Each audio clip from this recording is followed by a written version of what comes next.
എല്ലാവർക്കും നമസ്കാരം. ജയ് ഗുരുദേവ്. കണ്ണുകളടച്ച് നട്ടെല്ല് നിവർത്തി വെച്ചിരിക്കാം. 3 പ്രാവശ്യം ഓംകാരം ചൊല്ലാനായിട്ട് തയ്യാറാവാം. സാധാരണ ശ്വാസമകത്തേക്ക്, ശ്വാസം പുറത്തേക്ക്. ഓംകാരം ചൊല്ലാനായി ദീർഘശ്വാസം എടുക്കുക.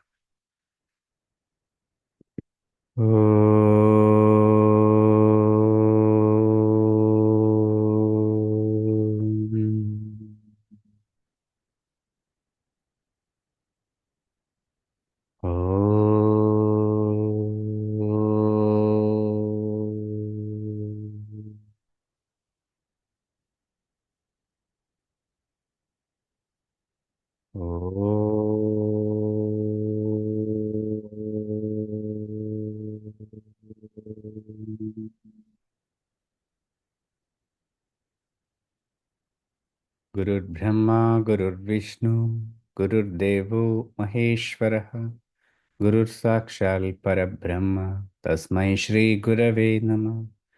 ഓം ശാന്തി ശാന്തി ശാന്തി. സാവധാനം നിങ്ങളുടെ കണ്ണുകൾ തുറക്കാം. ജയ് ഗുരുദേവ്. നമസ്കാരം. നമസ്തേ. എല്ലാവർക്കും സുഖമാണോ? സുഖമാണോ?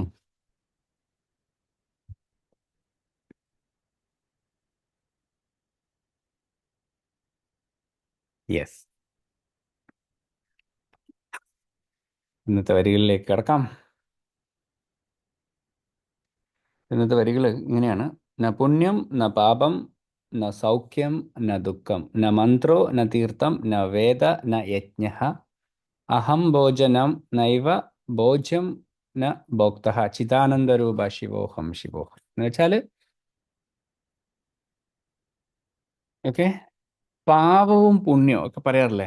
പാപം പുണ്യം എന്നൊക്കെ പറയണ കാര്യങ്ങളില്ലേ ലോകത്ത്? ഈ പാപ പുണ്യ കാര്യങ്ങൾ ഇതൊക്കെയാണ് ജീവിതത്തിൽ ഒരു വ്യക്തി ഇവിടെ വന്നു കഴിഞ്ഞാൽ പാപം ചെയ്യണു പുണ്യം ചെയ്യണു അതിനനുസരിച്ചിട്ടാണ് അദ്ദേഹത്തിന് ജന്മം അല്ലെങ്കിൽ സുഖം ദുഃഖം ഇതെല്ലാം ഒരാളെ സ്വാധീനിക്കുന്നത്. ആണോ അല്ലയോ?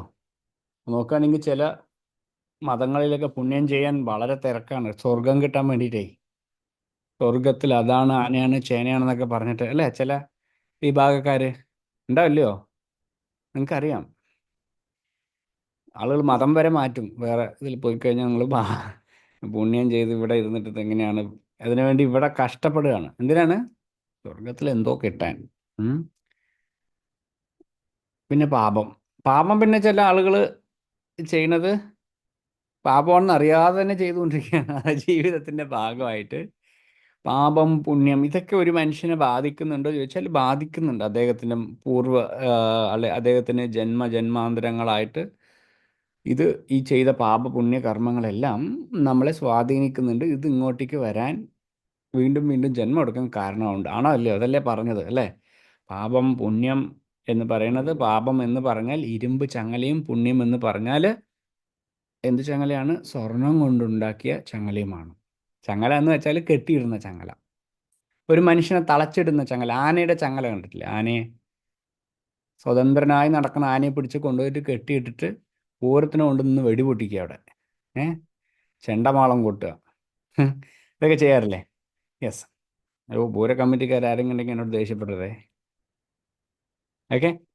സോ അപ്പോൾ ഇതുപോലെ പാപം പുണ്യം ഇതൊന്നും എന്നെ ബാധിക്കുന്നില്ല. ഇതൊന്നും എനിക്ക് പറഞ്ഞിട്ടുള്ള കാര്യമല്ല. ന പാപം ന പുണ്യം എന്നുള്ളത് എന്ന് വെച്ചാൽ ഇതൊന്നും എന്നെ ശരിക്കും പറഞ്ഞാൽ ഇതാ എവിടെയാണ് ഇത് ബാധിക്കുന്നത്? ആർക്കാണ് ഈ പാപവും പുണ്യമൊക്കെ ഉള്ളത്? ആർക്കാണ് ഈ പാപമൊക്കെ പുണ്യമൊക്കെ ഉള്ളത്? നമ്മുടെ മനസ്സിന് തോന്നിക്കഴിഞ്ഞാൽ ഇത് പാപമാണ്, തോന്നിയിട്ടില്ലെങ്കിൽ അത് പാപമല്ല അല്ലേ? നോക്കൂ, ഈ പാപം പുണ്യമൊക്കെ ശരിക്കും പറഞ്ഞാൽ നമ്മൾ നോക്കുകയാണെങ്കിൽ ഈ ഇതൊക്കെ മനസ്സിൻ്റെ ഒരു ധാരണകളാണ്. ആണോ അല്ലയോ? ഒരു വ്യക്തിയെ കൊന്നു കഴിഞ്ഞാൽ പാപമാണോ? പാപമാണോ? ആണ് അല്ലേ? പിന്നെ കൊന്നവിടെ ഇരിക്കാൻ പറ്റുമോ? പോലീസ് കൊണ്ട് ഉള്ളിലിടും. പറയൂ, ഇടയ്ക്കിടയ്ക്ക് ഇങ്ങനെ തലയൊക്കെ ആട്ടണം. അത് നിങ്ങൾക്കും നല്ലതാണ്, എനിക്കും നല്ലതാണ്. ഈ കഴുത്തിൽ മസിലൊക്കെ ഒന്ന് അയ്യും. എന്നോട് ഞാനിങ്ങനെ പറയുമ്പോൾ ഈ വീഡിയോ ഓൺ ചെയ്ത് വെക്കണേ, പറ്റുന്നവർക്ക്. പറ്റുന്നവർ എല്ലാവർക്കും പറ്റും, വേണമെങ്കിൽ ചക്ക വേരിലും കായ്ക്കും. ഇപ്പോൾ വീഡിയോ ഓൺ ചെയ്ത് കഴിഞ്ഞാൽ ഈ കോഴ്സ് ഈ സെഷൻ കഴിയുമ്പോൾ 2000 രൂപ നിങ്ങളുടെ അക്കൗണ്ടിൽ ക്രെഡിറ്റ് ആവുമെന്ന് പറഞ്ഞാൽ എങ്ങനെയാണെങ്കിലും എല്ലാവരും വീഡിയോ ഓൺ ചെയ്ത് വെക്കും. ഇതിപ്പോൾ വേണ്ട, ചെയ്തില്ലെങ്കിലും കുഴപ്പമില്ല, ഇയാളൊന്നും പറയില്ല എന്നുള്ളൊരു ഇതാണ് ഇപ്പോൾ വീഡിയോ ഓഫ് ചെയ്ത് വെക്കാൻ കാരണം. അല്ല, ഓൺ ചെയ്ത് വെക്കാൻ ഉണ്ടെങ്കിൽ പുതിയ സാരിയൊക്കെ കൊടുത്ത് വന്ന് ലൈറ്റൊക്കെ ഇൻ്റർനെറ്റ് പാക്കേജൊക്കെ ചെയ്ത് ആളുകളോടൊക്കെ മിണ്ടരുത് എന്ന് പറഞ്ഞതൊക്കെ. അപ്പോൾ വേണമെങ്കിൽ ചക്ക വേരിലും കായ്ക്കും. ഇനി നെറ്റ്വർക്ക് ഇല്ലാത്തവർക്ക് മാത്രം ഒരു എക്സ്ക്യൂസ് എന്തെന്ന് വെച്ചാൽ അവരുടെ സമയം അങ്ങനെയാണ്, ഒന്നും ചെയ്യാൻ പറ്റില്ല. ശരി, അപ്പോൾ അത് വേണമെങ്കിൽ ചക്ക വേരിലും കായ്ക്കും കേട്ടോ. വേണമെങ്കിൽ നമുക്ക് എന്ത് വേണമെങ്കിലും ചെയ്യാം ഇവിടെ ലോകത്ത്. തലകുത്തി നിന്നുകൊണ്ട് വേണമെങ്കിലും സെഷൻ അറ്റൻഡ് ചെയ്യാം, ഒന്നും ഒരു കുഴപ്പമില്ല, വേണമെങ്കിൽ. ഓക്കെ, അപ്പം ഞാൻ പറഞ്ഞു വന്നതാണ്. അപ്പോൾ ഇത് എവിടെയാണ് ബാധിക്കുന്നത്? എവിടെയാണ് ബാധിക്കുന്നത്? നമ്മുടെ നോക്കൂ, ഒരു വ്യക്തിയെ കൊന്നു കഴിഞ്ഞാൽ നിങ്ങൾക്ക് പാപം ബാധിക്കും, അല്ലെങ്കിൽ പാപമാണോ, പ്രോബ്ലം ആണോ, പ്രശ്നമല്ലേ, അധർമ്മമല്ലേ, ആണോ? യെസ്, ആണ്. പക്ഷേ ഒരു കാളയോ പോത്തോ ആടിനെ ഒക്കെ കൊണ്ടുപോയിട്ട് ഒരു അമ്പലത്തിൽ കൊണ്ടുപോയിട്ട് കൊന്നു കഴിഞ്ഞാൽ അത് അയ്യോ ദൈവത്തിന് കൊടുത്തതാണ്, പുണ്യമാണ് അല്ലേ? ദൈവത്തിന് ആട് വെട്ടി അല്ലെങ്കിൽ കോഴി ബലി കൊടുത്തു അല്ലേ? ആണോ അല്ലയോ? അത് പാപമാവില്ല, പുണ്യമാവും. അയ്യോ വലിയ പുണ്യമാണ് അല്ലേ? എന്നാ ഓ നല്ല ദൈവമേ, എല്ലാം ഞാൻ നിനക്ക് വേണ്ടി തന്നു. ആട് ഇയാൾ കൊണ്ടുവന്നാണല്ലോ, വരുമ്പോൾ ജനിച്ചു വരുമ്പോൾ അമ്മയുടെ വയറ്റിൽ നിന്ന് ഒരു ആടോടെ വന്നതാണല്ലോ ലോകത്ത്, ആടിനെ കൊണ്ടുപോയിട്ട് ബലി കൊടുക്കാൻ. ഓക്കെ, അപ്പോൾ ഇതുപോലെ ഓരോ കാര്യങ്ങളും നമ്മളിങ്ങനെ പാപ പുണ്യങ്ങളെന്ന് പറഞ്ഞിട്ട് ഇരിക്കുകയാണ്. അപ്പോൾ ഇതെല്ലാം നമ്മളെ ബാധിക്കുന്നുണ്ടോ എന്ന് ചോദിച്ചാൽ ബാധിക്കുന്നുണ്ട്. ആരെ ബാധിക്കുന്നുണ്ട്? ആരാണ് ശരീരമാണെന്ന് വിശ്വസിച്ച് ശരീരബോധത്തോടെ നിൽക്കുന്നത്. അപ്പോൾ ശരിക്കും യഥാർത്ഥത്തിൽ ഇത് എനിക്ക് ബാധിക്കുന്നത്, എന്നെ ബാധിക്കുന്നില്ല. ഈ എന്നെ എന്ന് പറയുന്നത് ആരെയാണ്? എന്നെ ബാധിക്കുന്നില്ല. ഈ പാപവും പുണ്യമൊക്കെ ഏത് തലത്തിലാണെന്ന് വെച്ചാൽ ആത്മാവിൻ്റെ തലത്തിൽ ഇത് സ്പർശിക്കുന്നു പോലുമില്ല. ആത്മാവിന് നമുക്ക് മോക്ഷവും വേണ്ട, ബന്ധനവും ഇല്ല, മോക്ഷവുമില്ല. അതിനെ നമുക്കൊന്നും ചെയ്യാൻ പറ്റില്ല. അപ്പോൾ ന പാപം ന പുണ്യം ന മന്ത്രോ ന തീർത്ഥം. ഇനി ഇതിനു വേണ്ടി ഇനി സ്പെഷ്യൽ മന്ത്രങ്ങളും അല്ലെങ്കിൽ തീർത്ഥാടനവും ഈ കാര്യങ്ങളൊന്നും ആവശ്യമില്ല. ആർക്കാണ്? ഇത് തിരിച്ചറിഞ്ഞ ആൾക്ക്, ഇത് തിരിച്ചറിഞ്ഞ ആത്മജ്ഞാനിയായ ആൾക്ക്, ആത്മാവിൻ്റെ തലത്തിൽ പ്രതിഷ്ഠിച്ച ആൾ, ആ വ്യക്തിക്ക്. അത് പറഞ്ഞിട്ട് നമ്മുടെ നാട്ടിലൊരു ചൊല്ലുണ്ട്, അതുപോലെ നമ്മൾ ചെയ്യാൻ പാടില്ല. ഏ ഈ അതെ അതെ, ആ, നാട്ടിലെ രാമനും അയോധ്യ രാമനും ഒരുപോലെ ആവില്ലല്ലോ. നാട്ടിലൊരു രാമൻ പറഞ്ഞൊരാളുണ്ട്, ഏ നാട്ടും പുറത്ത്. അയാളും അയോധ്യയിലെ രാമനും ഒന്നാവോ? എൻ്റെ പേരും രാമനാണ്, എനിക്ക് എന്താണ് നിങ്ങൾ ബഹുമാനിക്കാത്ത പറഞ്ഞാൽ അയാളെ ബഹുമാനിക്കും ആൾക്കാർ? ഇല്ല, ഇല്ല. അതുപോലെ ആത്മജ്ഞാനികൾ ചെയ്യുന്നത് പോലെ നമുക്ക് ചെയ്യാൻ സമയമായിട്ടില്ല. ന പാപം ന പുണ്യം ന മന്ത്രോ ന തീർത്ഥം. ഏ അതല്ലേ, ന പാപം ന പുണ്യം, അതല്ലേ പറഞ്ഞത്? ന പുണ്യം ന പാപം ന സൗഖ്യം ന ദുഃഖം. എനിക്ക് എന്തില്ല? സൗഖ്യവും ഇല്ല, ദുഃഖവും ഇല്ല, വേദനയും ഇല്ല, സുഖവും ഇല്ല. എന്ന് വെച്ചാൽ ഇത് ആരെയാ നമുക്ക് ആലോചിക്കണം. എനിക്കിതൊന്നും ബാധിക്കുന്നില്ല വെച്ചാൽ, പക്ഷെ എന്തുകൊണ്ടാണ് ഭഗവാനെ കൈകാലൊക്കെ വേദനയില്ലേ? എങ്ങനെ എനിക്ക് വേദനയില്ല എന്ന് പറയാ? എനിക്ക് സുഖവും ദുഃഖവും ഒക്കെ ഇല്ലേ? ഉണ്ടോ ഇല്ലയോ? അയ്യോ ഭഗവാനെ, നിങ്ങൾക്ക് സുഖമാണോ എന്ന് രാവിലെ ഞാൻ വന്ന് ചോദിച്ചപ്പോൾ നിങ്ങൾ സുഖമാണെന്ന് പറഞ്ഞു കഴിഞ്ഞു, ഇനി ഇല്ല എന്ന് പറയാൻ പറ്റുമോ? ചോദിക്കുമ്പോൾ ആത്മീയതയുടെ ആദ്യ ഘട്ടമാണ് എപ്പോഴും സുഖമായിട്ടിരിക്കുക. അതിൻ്റെ ഉച്ചഘട്ടമാണ് സുഖദുഃഖങ്ങളൊന്നും ഇയാളെ ബാധിക്കുന്നില്ല. സുഖമുണ്ടെങ്കിലും ദുഃഖം ഇല്ലെങ്കിലും അയാൾ പരമാനന്ദ അവസ്ഥയിലിരിക്കുന്ന വ്യക്തിയാണ്. അപ്പോൾ ന പാപം ന പുണ്യം ന, അല്ലേ, ന പാപം, അല്ലെ, ന പുണ്യം ന പാപം ന സൗഖ്യം ന ദുഃഖം. എനിക്ക് സൗഖ്യമില്ല, ദുഃഖമില്ല. ന മന്ത്രോ ന തീർത്ഥം ന വേദായ യജ്ഞ. എനിക്ക് ചെയ്യാൻ ഇനിയൊരു യജ്ഞമില്ല, ഒരു കാര്യങ്ങളും ചെയ്യാനില്ല. യജ്ഞങ്ങളൊക്കെ ചെയ്തതൊക്കെ ഞാനാണോ? അതെല്ലാം എന്നെ ബാധിക്കുന്നുണ്ടോ എന്ന് ചോദിച്ചാൽ ഇതൊക്കെ ചെയ്യാതിരിക്കാൻ പറ്റില്ല. ഇത് ആർക്ക്? പൂർണ്ണനായ വ്യക്തിക്ക്. ഇതെല്ലാം എന്തിനാണ് ചെയ്യണത്?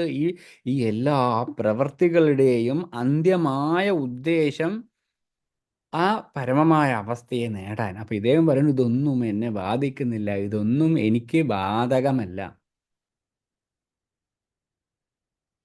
എന്ന് പറയുന്നു. എന്ന് വെച്ചിട്ട് നമുക്ക് ആ സമയമായോ എന്ന് ചോദിച്ചാൽ സമയം ആയിക്കൊണ്ടിരിക്കുന്നു. എങ്ങനെയാണ്? അതിനുള്ള സമയം ആയിക്കൊണ്ടിരിക്കുന്നു. ഇതിലൊന്നും ഞാൻ ബന്ധപ്പെടുന്നില്ല, അല്ലെങ്കിൽ ഇതെൻ്റെ മനസ്സ് ഇതിലൊന്നും പെട്ട് വലയുന്നില്ല എന്ന് വെച്ചാൽ നമുക്ക് ആത്മീയമായ പുരോഗതി വന്നുകൊണ്ടിരിക്കുന്നു. Okay, I am the experience, not the object of the words. Okay, അതുപോലെ നമ്മൾ പറയാം, നമ്മൾ പറയാം ഈ കാണുന്ന ദൃശ്യം അത് ഞാനല്ല. നമ്മൾ പറഞ്ഞല്ലേ, കാണുന്ന ദൃശ്യം ആ, ദൃഷ്ടാവ് എന്നൊക്കെ പറഞ്ഞല്ലേ. വസ്തു, അതായത് ഒരു ഒബ്ജക്റ്റ്, സബ്ജക്റ്റ്, അത് എക്സ്പീരിയൻസർ അല്ലേ. ഒരു വസ്തു ഉണ്ട്, അതിനെ കാണുന്ന ഒരാൾ, അല്ലെങ്കിൽ ദൃശ്യം ഒരു സാധനമുണ്ട്, ഒരു വസ്തു ഉണ്ട്, അതിനെ കാണുന്ന ആ ദൃശ്യം, അതേപോലെ ഇത് എക്സ്പീരിയൻസ് ചെയ്യുന്ന ആൾ, ഇതൊന്നും ഞാനല്ല. നമ്മൾ ഈ ബുദ്ധി കൊണ്ടും മനസ്സുകൊണ്ടും മനസ്സിലാക്കിയ ഒരു സാധനവും ഞാനല്ല എന്നാണ് ഇതിൽ പറഞ്ഞു വന്നത്, ശരിക്കും പറഞ്ഞു.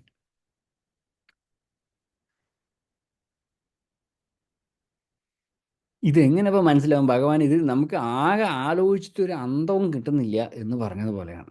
എങ്ങനെയാണ്? നാട്ടിലൊരു ചൊല്ലുണ്ട്, ആലോചിച്ചാൽ ഒരു അന്തമില്ല അല്ലേ, ആലോചിച്ചില്ലെങ്കിൽ ഒരു കുന്തമില്ല എന്ന് പറഞ്ഞിട്ട്. ഏ ഇതുപോലെ ഇതിനെക്കുറിച്ച് ആലോചിച്ച് ഒരു പിടി കിട്ടില്ല. നമ്മളിങ്ങനെ വേദാന്തത്തിൻ്റെ ഈ ഇത് അദ്വൈതമാണ്, പ്യുവർ അദ്വൈതം. ഇത് പഠിക്കുന്ന ഏറ്റവും ഹയസ്റ്റ്. ഇങ്ങനെ പഠിച്ചു കഴിയുമ്പോൾ ഭഗവാൻ നമുക്ക് ഉള്ളിലൊരു ചോദ്യം വരും, ഞാൻ ഈ പറഞ്ഞ സാധനമൊന്നുമില്ല, പിന്നെ എന്താണ് ഭഗവാൻ, എനിക്കൊന്നും മനസ്സിലാവണില്ല, എനിക്ക് സത്യം അറിയണം ഭഗവാൻ, എനിക്കത് നീ പറഞ്ഞു തരണം. ഇങ്ങനെയുള്ള വ്യക്തിയാണ് ജീവിതത്തിൽ രക്ഷപ്പെടുക. നമ്മൾ എന്തോ ആണ് വിചാരിച്ച് കഴിഞ്ഞാൽ അവിടെ പ്രശ്നം തുടങ്ങി. അത് പ്രശ്നം. ഞാൻ പറഞ്ഞല്ലോ, മാറാത്ത നിത്യവും അനിത്യവുമായ വസ്തുക്കൾ തിരിച്ചറിയണം, അല്ലെങ്കിൽ നിത്യവും അനിത്യവുമായ കാര്യങ്ങൾ നമ്മൾ എന്താണ് തിരിച്ചറിയണം. അതാണ് വിവേകം. വൈരാഗ്യം എന്താണ്? അനിത്യമായതിന് വിട്ടുകൊടുക്കുക. അതേപോലെ ഇപ്പൊ പറഞ്ഞ എല്ലാ വസ്തുക്കളും മാറിക്കൊണ്ടിരിക്കുന്നതാണ്. അതുകൊണ്ട് അതൊന്നും ഞാനല്ല. ഞാൻ എന്താണ്? ആ പൂർണ്ണ ബോധമാണ്, ശിവമാണ്, ചിദാനന്ദ രൂപമാണ്. അതാണ് എൻ്റെ സ്വരൂപം എന്ന് പറഞ്ഞാൽ, അതാണെന്ന് വിചാരിച്ചിട്ട് നമ്മളിങ്ങനെ കണ്ണടച്ചിരിക്കുമ്പോൾ ഞാൻ നീലയായി മാറിയിട്ട് ഇതാണെന്ന് വിചാരിച്ചു കഴിഞ്ഞാൽ അത് മനസ്സുണ്ടാക്കുന്ന ഫാൻറ്റസിയാണ്. എങ്ങനെയാണ്? നമ്മൾ ഈ പാട്ടൊക്കെ പാടുമ്പോൾ സ്വാഭാവികമായിട്ട് ചില ആളുകൾക്ക് ഇങ്ങനെ തോന്നും, ചിദാനന്ദ രൂപ ശിവോഹം എന്ന് വെച്ചാൽ എൻ്റെ തലയിൽ ഒരു കിരീടം വരും, കഴുത്തിലൊരു പാമ്പ് വരും, കയ്യിലൊരു വേല് വരും അല്ലേ, ശൂലം വരും എന്നൊക്കെ തോന്നിക്കഴിഞ്ഞാൽ അതെന്താന്ന് വെച്ചാൽ അത് മനസ്സിൻ്റെ ഒരു കളിയാണ്. മനസ്സ് നമ്മൾ കളിപ്പിക്കുകയാണ്. അപ്പം ഇത് മനസ്സുകൊണ്ട് മനസ്സിലാക്കാൻ, ബുദ്ധി കൊണ്ട് മനസ്സിലാക്കാൻ പറ്റിയ കാര്യമല്ല. ഇതിനും അപ്പുറത്തുള്ള ഏറ്റവും ശ്രേഷ്ഠമായ അവസ്ഥയാണ് നമ്മളുടെ സ്വന്തം അന്തഃസത്ത, സ്വന്തം നിലനിൽപ്പ്. അങ്ങനെയാണ് പറയും. അപ്പം ഇതിലേക്ക് എത്താൻ എന്ത് ചെയ്യണം? എൻ്റെ തലത്തിൽ, എൻ്റെ ഈ ബോധതലത്തിൽ, അല്ലെങ്കിൽ ഈ ചിത്തത്തിൽ ഉള്ള വസ്തുക്കൾ കഴിഞ്ഞ ദിവസം പറഞ്ഞു, ഇതിനെല്ലാം ക്ലെൻസ് ചെയ്യുന്നു, ഇതിനെല്ലാം ഇല്ലാതാക്കി കഴുകിക്കഴിഞ്ഞ് ആ ശുദ്ധമായ ചൈതന്യം പ്രകാശിക്കുന്നത് വരെ നമ്മളിത് ചെയ്തുകൊണ്ടിരിക്കണം. അപ്പോൾ നമുക്ക് മനസ്സിലാവും നമ്മുടെ സ്വരൂപം എന്താണ്. ശിവമാണ്, ശിവമാണ്, ശിവമാണ്. എനിക്ക് നാശമില്ല. എനിക്ക് നാശമില്ല. നാശമുണ്ട് എന്ന് പറഞ്ഞാൽ നമ്മൾ വിഷമിക്കുന്ന ആളുകളൊക്കെ മരിച്ചു കഴിഞ്ഞാലോ, നമ്മൾ നമ്മുടെ ജീവിതത്തിൽ മരണഭയമൊക്കെ ഉള്ളത് വെച്ചാൽ നമ്മൾ ശരീരമാണെന്നുള്ള ദൃഢവിശ്വാസമാണ്. എങ്ങനെയാണ്? സാധാരണ വിശ്വാസമല്ല. ഭഗവാനെ വിശ്വസിക്കുന്നതിനേക്കാൾ 100%, 100 ഇരട്ടി വിശ്വാസം നമ്മൾ ശരീരമാണെന്ന് വിശ്വസിക്കുകയാണ്. നമ്മുടെ വിശ്വാസം, ഞാൻ ശരീരമാണ്, ഇപ്പം പോവും, ഞാൻ ഇപ്പം മരിക്കും, ഭഗവാനെ മരിക്കണ മുമ്പ് എൻ്റെ പേരക്കുട്ടിനെ കാണണം, എനിക്ക് അവരെ കാണണം, ഇവരെ കാണണം. ആരും മരിക്കാൻ, ഞാൻ മരിച്ചു, എൻ്റെ ശരീരം പോയാൽ എൻ്റെ കഥ കഴിഞ്ഞു എന്നൊരു തോന്നൽ, അല്ലെങ്കിൽ എന്നൊരു വിശ്വാസം ദൃഢമായി ഉള്ളിലിരിക്കുകയാണ്. അതുകൊണ്ടാണ് ഈ വയസ്സായ ആളുകൾ പ്രശ്നം ഉണ്ടാക്കുന്നത്. അയ്യോ മരിക്കാനായി, എൻ്റെ ജീവിതം എങ്ങനെയായി, എന്നെ ആരും നോക്കണില്ല, അല്ലെങ്കിൽ ഇതാണ് പ്രശ്നം, എനിക്ക് അവരെ കാണണം. അല്ലെങ്കിൽ ഒന്നുമില്ലാണ്ട് നന്നായിട്ട് പഠിക്കുന്ന കുട്ടികളെ പറയുമ്പോൾ കല്യാണം കഴിക്കണം, എൻ്റെ പേരക്കുട്ടിയുടെ കാല് കാണണം, മൂക്ക് കാണണം എന്നൊക്കെ പറഞ്ഞ് കല്യാണം കഴിപ്പിക്കും അല്ലേ. ഇതൊക്കെ ചെയ്യേണ്ടത് എന്തുകൊണ്ടാ? ഞാൻ ശരീരമാണ് അല്ലേ. കണ്ണടയ്ക്കുമ്പോഴേക്കും ഒന്ന് കല്യാണം കഴിഞ്ഞ് കാണണം അല്ലേ. ഇത് പറയാറില്ലേ? ഉണ്ടോ ഇല്ലയോ? വയസ്സായ ആളുകൾ പറയില്ലേ, ഒരു കുഞ്ഞിക്കാല് കണ്ടിട്ട്, എൻ്റെ കുട്ടിയുടെ കുഞ്ഞിക്കാല് കണ്ടിട്ട് എൻ്റെ ശ്വാസം വിട്ട് കണ്ണടച്ചാൽ മതി. കണ്ണടച്ചത് കൊണ്ട് ശരീരവും പോവുള്ളൂ, പിന്നെ ഇങ്ങോട്ട് വരേണ്ടി വരും. എന്താണ്? ഈ ശരീരവും പോവുള്ളൂ, വീണ്ടും ഒരു വരവ് വരേണ്ടി വരും എന്ന് പറഞ്ഞു. ഒരു വരവിൽ നിൽക്കില്ല. അപ്പോൾ ഇതൊക്കെ എന്താണ്? അജ്ഞാനം കൊണ്ടാണ്. ഞാൻ ശരീരമാണ്, എൻ്റെ മക്കളാണ്, എനിക്ക് എൻ്റെ സ്വത്തുണ്ട്, ഇതുണ്ട്, ഇതെല്ലാം കർമ്മബന്ധിതമാണ്, ഇതെല്ലാം മായയാണ് എന്ന് തിരിച്ചറിയണത് ആരാണ്? അവർക്ക് ഈ ജീവിതത്തിൽ ശാന്തിയുള്ളൂ, സമാധാനമുള്ളൂ. അവരെ മരണം പോലും, അതാണ് കഴിഞ്ഞ വരികളിൽ പറഞ്ഞത്, ഉം, ഭജഗോവിന്ദത്തിൽ ഇത് തിരിച്ചറിഞ്ഞ് ഈ ജ്ഞാനത്തിലേക്ക് വന്ന ആളുകളോട് യമന് പോലും സന്ധി സംഭാഷണം ഇല്ല. അയാൾക്ക് ഇവിടെ പണിയില്ലാന്ന്. ഇയാളെങ്ങനെ ഇയാൾ സ്വന്തം ശരീരമല്ല, ഇയാൾക്ക് മരണമേ ഇല്ല എന്ന് തിരിച്ചറിഞ്ഞ് ആത്മജ്ഞാനി അയാളുടെ ശരീരത്തിന് എടുത്തിട്ട് വല്ല യമന് വല്ല റോളുണ്ടോ? യമൻ എവിടെയാ റോള്? കർമ്മമുള്ള ആളുകളില യമന് റോള്. അടുത്ത ഇയാളുടെ കർമ്മം തീർക്കാൻ ഇനി അടുത്ത പരിപാടിയിൽ കൊണ്ടുവരണം. ഇയാൾ ഇവിടെ ഇയാളുടെ പോസ്റ്റിംഗ്, ഇയാളുടെ മാർക്കൊക്കെ നോക്കിയിട്ട് ഇയാൾ അവിടെ കൊടുക്കണം. സ്കൂളിൽ ഗ്രേഡിംഗ് ഒക്കെ ഉള്ളത് പോലെ ഇയാൾക്ക് ഇതൊക്കെ ആർക്കാണ്? ആ, താഴെത്തട്ടിലുള്ള ആളുകൾക്ക്. അപ്പം ഈ പൂർണ്ണമായ ആ ബോധാവസ്ഥയിലേക്ക് നിങ്ങൾ എത്തുന്നത് വരെ ഇതൊക്കെ ബാധിക്കും. ഇത് ബാധിച്ചത് കൊണ്ട് അതിനും അപ്പുറത്ത് കടന്ന ആദിശങ്കരാചാര്യ ഭഗവാൻ അദ്ദേഹത്തിന് പറയുന്നത്, ഞാൻ ചിദാനന്ദ രൂപനാണ്, ശിവമാണ് എൻ്റെ സ്വരൂപം, ശിവോഹം ശിവോഹം എന്ന് വെച്ചാൽ, പണ്ട് കാലത്ത് ആദിശങ്കരാചാര്യർ അദ്ദേഹത്തിൻ്റെ ജീവിതം അങ്ങനെയായിരുന്നു. ആൾ വലിയ സ്വാമിയൊക്കെ ആയിരുന്നു, ആൾക്ക് പറ്റും. നമ്മളൊക്കെ അങ്ങനെയാണോ? നമ്മുടെ പ്രാരാബ്ദമൊക്കെ അല്ലേ എന്ന് വെച്ചാൽ, ഒരു ജന്മത്തിൽ നിങ്ങൾ ഇതെല്ലാം ചെയ്യാതെ രക്ഷയില്ല. ഇപ്പം ചെയ്തിട്ടില്ലെങ്കിൽ എപ്പോഴായാലും ഇങ്ങോട്ട് വന്ന് കഷ്ടപ്പെടണം. അതിനേക്കാൾ നല്ലത് സമയമുള്ളപ്പോൾ 9 മണിക്കെങ്കിലും കയറിയിട്ട് കുറച്ച് കാര്യങ്ങൾ ചെയ്യണതല്ലേ ബുദ്ധി. ആണോ അല്ലയോ? ആണോ അല്ലയോ? ആ, അത് ഉപ്പും മുളകും കണ്ടിട്ടിരുന്നാൽ മതിയോ? കുങ്കുമപ്പൂവ്, ചന്ദനമഴ, ഉപ്പുമുളക്, കറുത്ത മുത്ത്, പിന്നെന്താണ്? ഇതൊക്കെ കണ്ടിട്ടിരുന്നാൽ മതിയോ? വീണ്ടും വീണ്ടും വരേണ്ടി വരും. അനാവശ്യമായ വിദ്വേഷം, വെറുപ്പ്, അസൂയ, കാമം, ക്രോധം, മോഹം പറഞ്ഞ സാധനങ്ങൾ നിങ്ങൾ നിങ്ങളെ സൈഡ് കൂടെ ഉള്ളിലേക്ക് കയറ്റി തരികയും അതിനൊപ്പം അവരുടെ അഡ്വർടൈസ്മെൻറ്റിലൂടെ ഉൽപ്പന്നങ്ങൾ വിൽക്കപ്പെടുകയും ഒക്കെ ചെയ്യും. നമ്മൾ വീണ്ടും വരേണ്ടി വരും. ഇതിനേക്കാളും നല്ലത് എൻ്റെ രക്ഷയ്ക്ക് ഞാൻ എന്ത് ചെയ്യണം? എനിക്ക് ഈ ലോകത്ത് ഈ സംസാര ദുഃഖത്തിൽ നിന്ന് മറികടക്കാൻ. സംസാര ദുഃഖത്തിൽ മറികടക്കുന്ന വെച്ചാൽ നിങ്ങൾ ഫുള്ളായി സ്പിരിച്വലായി ഇരുന്ന് ഭഗവാനെ എവിടെയെങ്കിലും മലയുടെ മുകളിൽ പോയി തപസ് ചെയ്യാനൊന്നും വേണ്ട.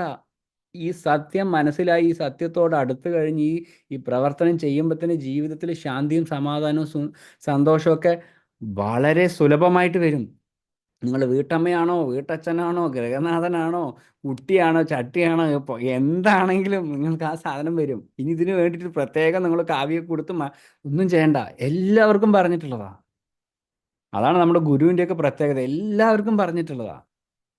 ആത്മജ്ഞാനികളൊക്കെ കണ്ടു കഴിഞ്ഞാൽ അവരൊക്കെ വളരെ ഇങ്ങനെ വെള്ളയും വെള്ളയൊക്കെ ഇട്ടിട്ട് ഇങ്ങനെ ആകാശത്തിൽ കൂടെ പറക്കണമെന്ന് തോന്നരുത്. അഷ്ടാവക്ര ഗീത വായിച്ചു കഴിഞ്ഞാൽ കേട്ടവർക്കറിയാം, പിച്ചക്കാരനെ പോലെയാണ്. അത് 8 വക്രതകളോടുള്ള ആളാണ് അഷ്ടാവക്ര മഹർഷി, അല്ലേ? യാചകനെ പോലെ നടന്ന ഒരാളാണ്. പ്രകാശ്, തേജസ്, ഉള്ളിൽ ആ ആനന്ദം. അപ്പോൾ നമ്മുടെ ഈ മെറ്റീരിയൽ ആയിട്ടുള്ള ഏത് കാര്യം നമ്മളെ ബാധിക്കുന്നില്ല. അതൊക്കെ നമ്മുടെ കർമ്മത്തിൻ്റെ ഭാഗമാണ്, പ്രാരാബ്ധത്തിൻ്റെ ഭാഗമാണ്. അതൊക്കെ ചെയ്യണമെങ്കിലും എൻ്റെ ലക്ഷ്യം ഈ ജന്മം പൂർത്തീകരിക്കൽ, അതിനുവേണ്ടി ഞാൻ പ്രയത്നിക്കും എന്ന് പറഞ്ഞിട്ട്. ഓക്കെ, അപ്പോൾ നമുക്ക് എല്ലാവർക്കും ജപം ചെയ്യുമ്പോൾ, ഇനിയെങ്കിലും ചെയ്യുമ്പോൾ എങ്ങനെ ചെയ്യണം? പൂർണ്ണ ആ ഹൃദയത്തോടെ ഈ സത്യം എനിക്ക് മനസ്സിലാക്കി തരണം ഈശ്വര എന്നുള്ളതോടെ നമുക്ക് ചെയ്യണം. 1008 ജപിച്ച് എല്ലാവരും ഗ്രൂപ്പിൽ അപ്ഡേറ്റ് ചെയ്യണം. ഇനിയും സമയമാകാത്തവർക്ക് ഞാൻ പറയാം, കാലം വന്ന് കൊണ്ടുപോകുന്നത് വരെ നിങ്ങളുടെ സമയമാവില്ല. ഇത് സത്യമാണ്.